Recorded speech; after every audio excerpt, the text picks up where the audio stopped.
मार्गदर्शन करणं आवश्यक आहे पुढच्या वाटचाली। पहिली गोष्ट म्हणजे विद्यार्थ्यांवरती ही वेळ ज्यांनी आणली त्या मोदीजींनी आणि अमित शहानी विद्यार्थ्यांची आणि विद्यार्थ्यांच्या कुटुंबियांची माफी मागितली पाहिजे।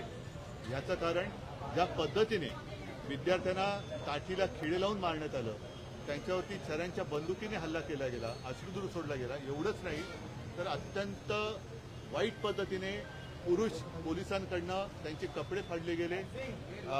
ज्या पद्धतीने तो व्हिडिओ मी पाहिला, एक ती मुलगी पुढे जाते आणि तो पोलीस पाठवून तसं तो मला बोलायला सुद्धा लाज वाटते। ज्या मुलांनी नीटच्या म्हणजे काय म्हणजे आपण ऐकायला सुद्धा अंगावरती शहारे येत होते, तर त्या मुलांनी ते भोगले आणि त्यांची मागणी काय आहे की शिक्षण पद्धतीत सुधार।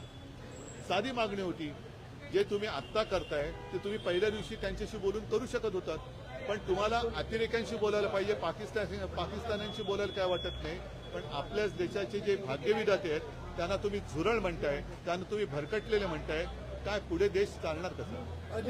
आणखी एक विषय आहे की आज पुण्यात